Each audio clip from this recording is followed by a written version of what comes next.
সম্মানিত managing director sir, সাথে আমাদের ডেপুটি ম্যানেজিং ডিরেক্টর স্যাররা আছেন। আসসালামু আলাইকুম, সবাই শুভেচ্ছা।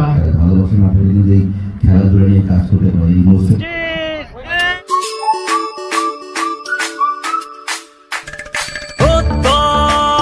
হাতে হাতে কোটি প্রাণে একশো ছিলাম, থাকবো সাথে, চলো